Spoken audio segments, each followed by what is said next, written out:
Hey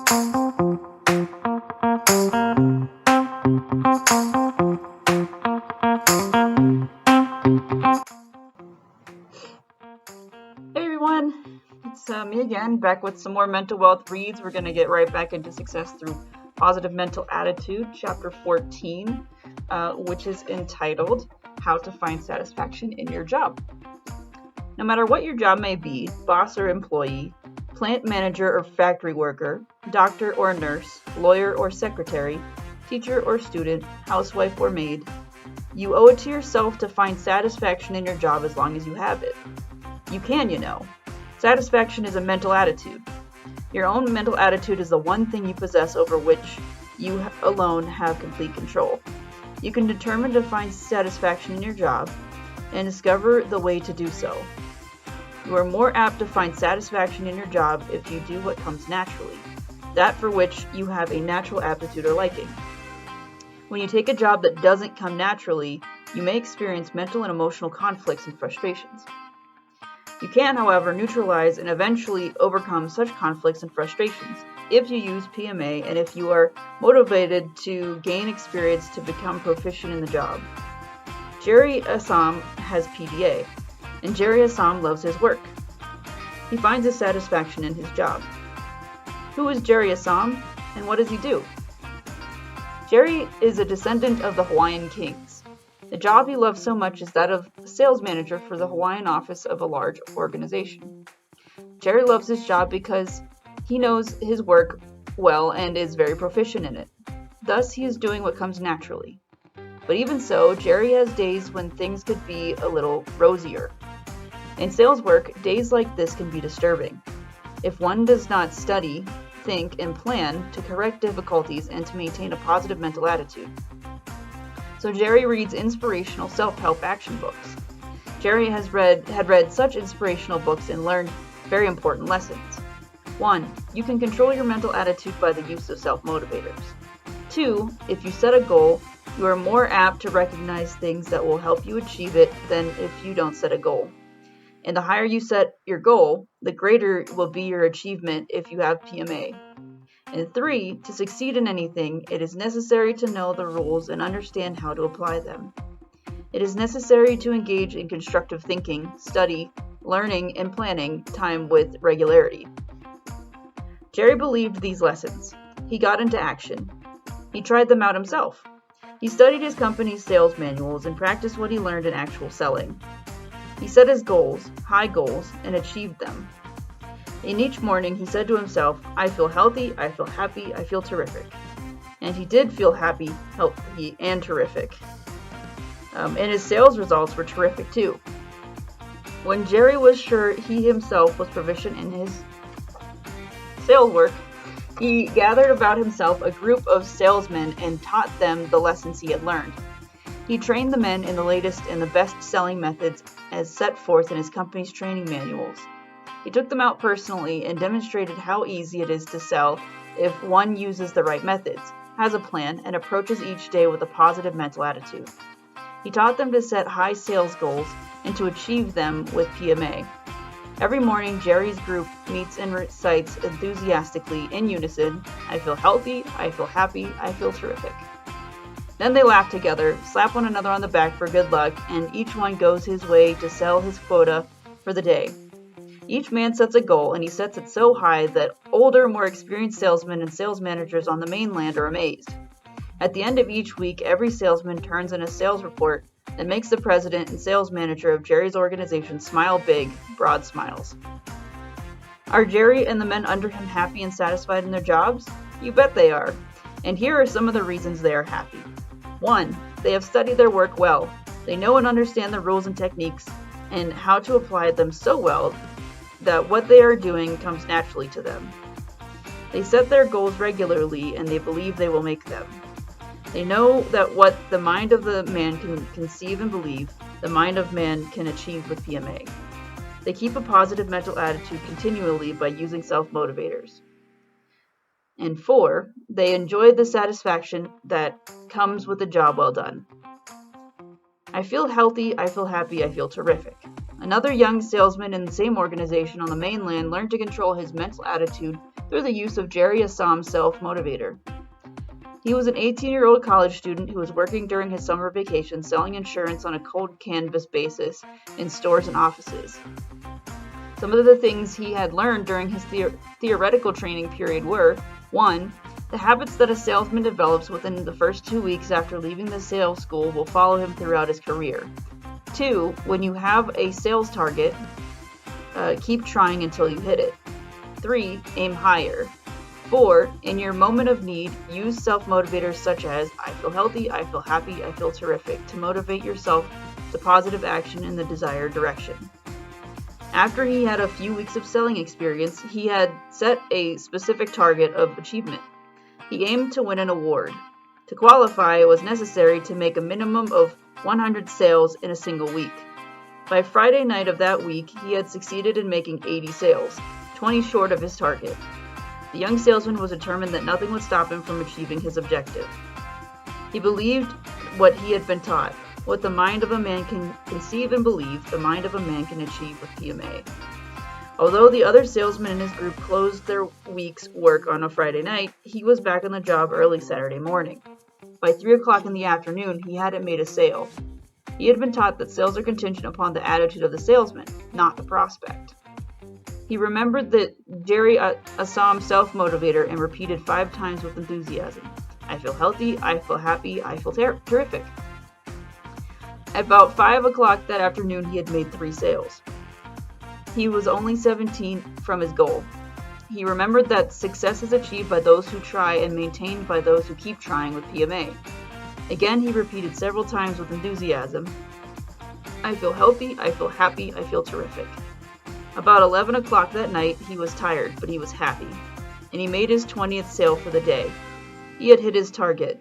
He had won the award and learned that failure can be turned to success by keeping on trying. Mental attitude makes the difference. So it was mental attitude that motivated Jerry Assam and the salesmen under him to find satisfaction in their jobs. It was a controlled, positive mental attitude which helped the young student earn the reward and satisfaction he sought. Just look about you. Notice those people who enjoy their work and those who don't. What's the difference between them? Happy, satisfied persons control their mental attitude.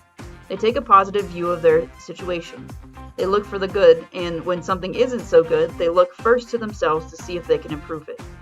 Then they try to learn about their work so that they can become more proficient and make their work more satisfying to themselves and their employer. But those who are unhappy clutch their enemy tightly. Indeed, it is almost as if they want to be unhappy. They look for everything about which they can complain. The hours are too long, lunch hours are too short, the boss is too crabby, the company doesn't give enough holidays or the right kind of bonuses. Or maybe they even complain about irrelevant things, such as Susie wears the same dress every day, John the bookkeeper doesn't write legibly, and so on and so on. Anything, just so they can be unhappy. And they succeed very well too. They are decidedly unhappy people, on the job and generally elsewhere too. Anime possesses them entirely. And this is true regardless of the type of work involved. If you want to be happy and satisfied, you can be. You will control your mental attitude and reverse your talisman from NMA to PMA. You will look for ways and means to create happiness.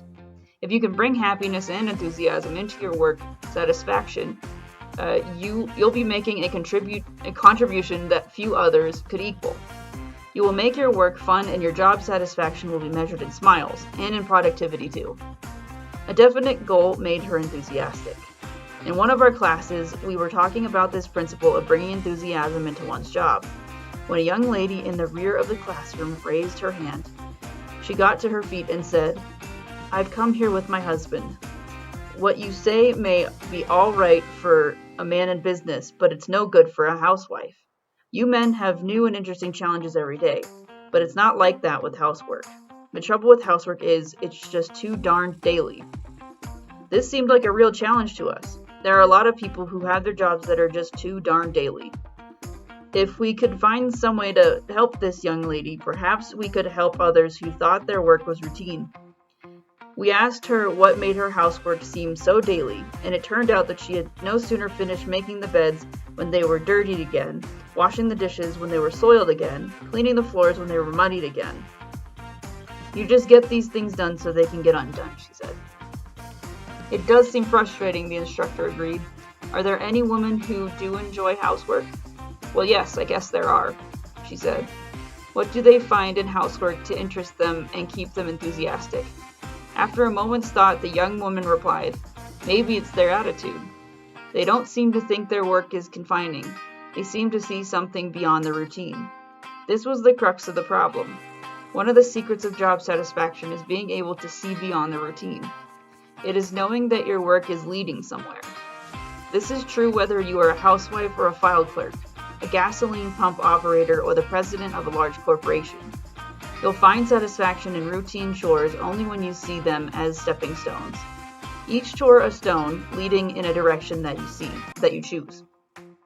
The answer then for this young housewife was to find some goal which she really wanted to achieve and to find a way to make her routine daily housework lead to the attainment of that goal. She volunteered the information that she had always wanted to take her family on a trip around the world. All right, the instructor said, we'll settle on that. Now set yourself a time limit. When do you want to go? When the baby is 12 years old, she said. That will be 6 years from now. Now let's see. This will take a little doing. You'll need money for one thing. Your husband will have to be able to take off for a year. You will have to plan an itinerary. You'll want to study up on the countries you'll be visiting. Do you suppose you can find a way to let bed making, dishwashing, floor scrubbing, and meal planning be stepping stones toward your goal? A few months later, the lady in this story came to see us. It was apparent the minute she walked in the room that here was a woman who had succeeded proudly. It's amazing, she told us, how well this stepping stone idea has worked. I haven't found a single chore that doesn't fit in. I use my cleaning time as thinking and planning time. Shopping time is a wonderful time to expand our horizons. I deliberately buy food from other countries, food that we will be eating on our trip, and I use the meal as teaching time. If we are having Chinese egg noodles, I read all I can, find out about China and its people, and then at dinner I tell the family all about them. Not one of my duties is dull or uninteresting to me anymore, and I know they will never be again thanks to the stepstone theory. So no matter how humdrum or tiresome your job may be, if at the end of it you see a goal that you desire, that job can bring satisfaction to you. This is a situation which confronts many persons in all walks of life. One young man may want to be a doctor, but he has to work his way through school. The job he takes will be decided by many factors, such as hours, locations, rates of pay, and so on. Aptitude will have little to do with it. A very intelligent, ambitious young man may end up being a soda fountain, washing cars, end up behind a soda fountain, washing cars, or digging ditches. Certainly, the job offers him no challenge or stimulation. It is merely a means to an end. Yet because he knows he's going where he wants to go, to him, whatever strains the job may impose on him are worth the end result. Sometimes, however, the price to be paid on a given job is too high in relation to the goal which it will purchase. And if such a job should happen to be yours, change your job. For if you are unhappy at your job, the poisons of this dissatisfaction spread into every phase of living. If, however, the job is worth the price, but you are still unhappy, develop inspirational dissatisfaction. Dissatisfaction can be positive or negative, good or bad, depending on the circumstances. Remember, a positive mental attitude is the right mental attitude in a given situation. Develop inspirational dissatisfaction.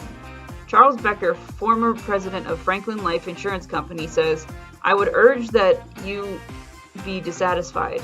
Not dissatisfied in the sense of disgruntlement, but dissatisfied in the sense that divine discontent, which throughout the history of the world has produced all real progress and reform. I hope you will never be satisfied. I hope that you will constantly feel the urge to improve and perfect not only yourself, but the world around you.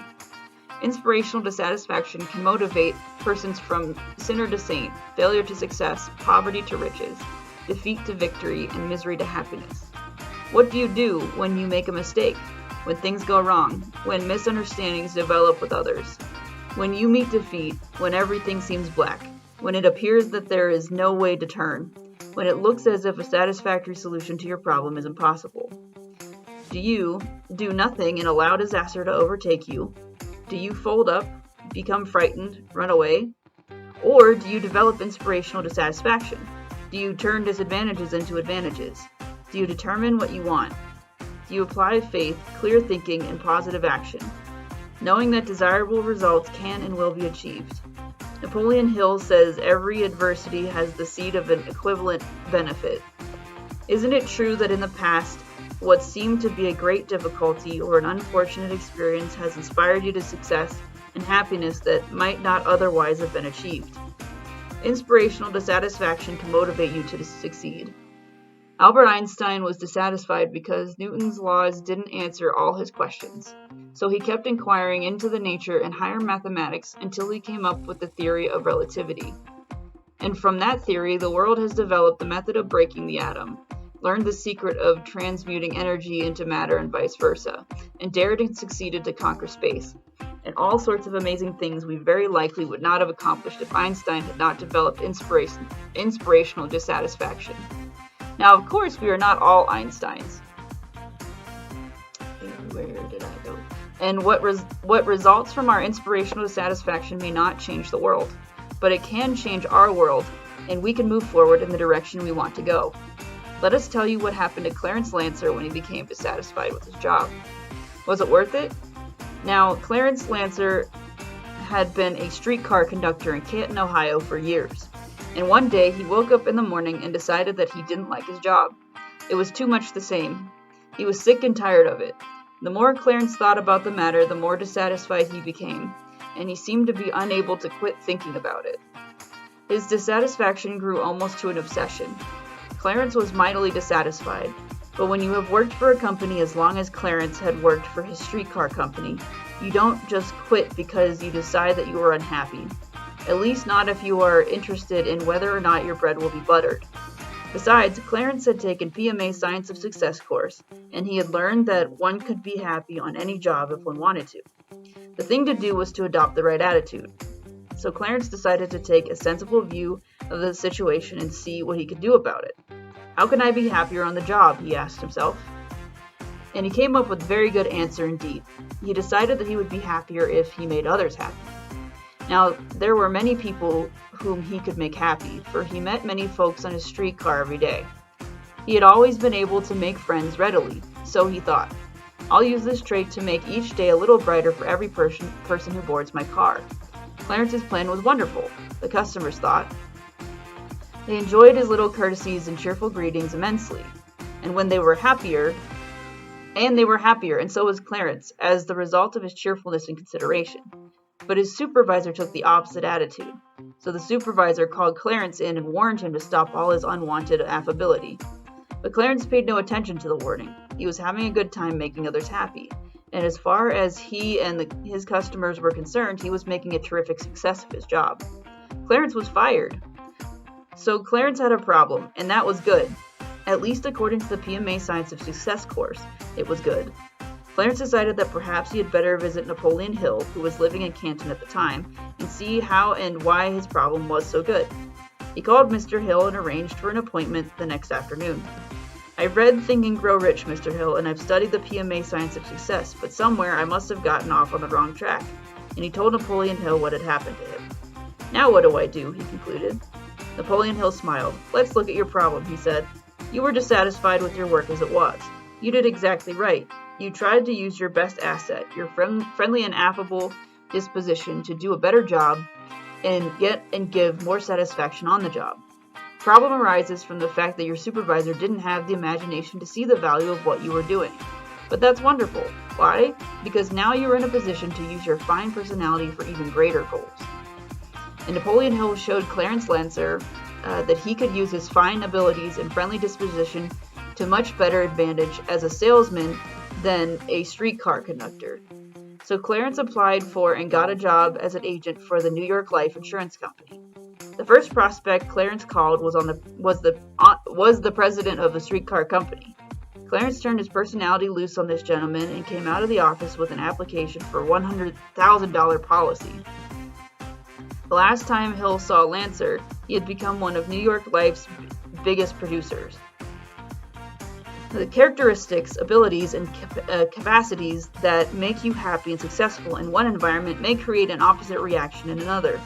You have a tendency to do well what you want to do.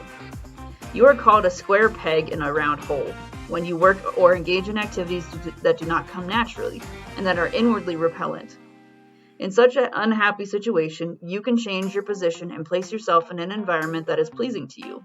It may not be feasible to change your position. You can then make adjustments in your environment to coincide with your characteristics, abilities, and capacities so that you will be happy. When you do this, you square the hole. This solution will help you change your attitude from negative to positive. If you develop and maintain a burning desire to do so, you could even neutralize and change your tendencies and habits by establishing new ones. You can round the peg if you are sufficiently motivated. But before you achieve success in changing your tendencies and habits, be prepared to find mental and moral conflicts. You can win if you are willing to pay the price. You may find it difficult to pay each necessary installment, particularly the first few. But when you have paid in full, the newly established traits will be predominant. The old tendencies and habits will become dormant. You will be happy because you will be doing what now comes naturally. To guarantee success, it is desirable that you try zealously to maintain physical, mental, and moral health during the period of such an internal struggle. In the next chapter, Your Magnificent Obsession, you will see how to neutralize your mental conflicts. Okay, I only have about 5 minutes to really talk about this, but luckily it really is a little bit of recap in a way from the past chapters. Specifically the ones talking about doing what comes naturally, right? And if you find that what you do naturally isn't leading to your success where you're at, then the likelihood is that the place that you're at is not does not support what comes to you naturally, right? And so it's that idea of if something that you're really good at is not serving you where you're at, go to a place where it is, right? And I don't know how much more I can talk about that. It's kind of a simple concept, right? And easier said than done for sure, right? Especially in our economy right now, where it is not so easy just to leave a job and then go to another one, right? The job market is up and down, as it has been for the last few years. And so it's a little bit harder just to up and go. But that's the idea, right? And, if you're someone who is particularly, you're unable to leave, right? Because you need this job and leaving would be more of a risk, right? Financially and risking that you'll be unemployed for an unknown amount of time. Then the sub challenge there is to try and find a way to have or create something within the job that you have that allows your natural abilities to create success for you, right? The idea of, if you're a salesman, for example, and you're really good at relating to a specific population of people, right? Then the goal or the idea would be to focus particularly on that population, right? Do the outreach for that sort of population. And make that your primary one so that you see the majority of your sales are successful, right? That kind of a thing. So that's, like I said, this chapter kind of just rehashed all of that. But also there is a mention too of, if you truly want to be happy, you will be, right? And there's truth to that, and then there's a caveat to that, right? The truth to that is, yes, like it is, lots of things in life are about your attitude, right? Your mental attitude of how you see things, what you expect from the world, and the lens through which you perceive things, right? Now, of course, when we're talking about mental health, there are times where it is hard to be happy at a place that you're at, and it may not have anything to do with the fact that you don't want to be happy, right? Sometimes unhappiness truly is the product of the environment that you're in, right? Sometimes it is the fact that there's not enough time within your lunch break to really have a break, right? That's an important thing for mental health. also too, the people you work with, right? Those things can be factors to how happy you are at a job, right? You know, and I Napoleon Hill kind of, you know, brushes through that and just says, oh, you know, that's an excuse, that's a cop-out. Not so much. I think this is one area where I do disagree with him, where it is, you know, those things can at least factor into an unhealthy environment, or an unhappy environment, which will make it difficult for you to be happy. However, what I do see as a point that's valid from him in this instance, though, is if you are really set on being happy, you can overcome those things, or those things will not be as much of an obstacle to you as they might be if you had chosen to, or just found yourself looking through the lens of, you know, I am unhappy in my job, for example. So anyway, that being said, I do want to, like I said, I do want to encourage that, you know, if you are unhappy at your job, look at these factors, right? Look at the things that are that you feel are adding to your unhappiness, right?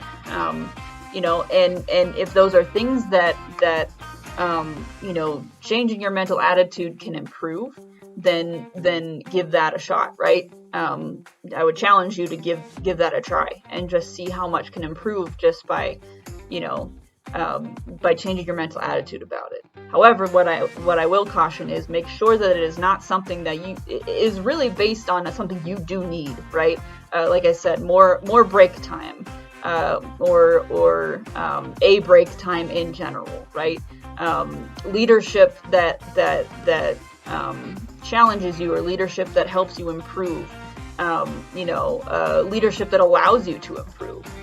You know, those are all equally important things. And so, like I said, I want to challenge you to look at that yourself, and see what you come up with. And then let me know what you think in the comments. I gotta get going, so I'll see you guys in the next video.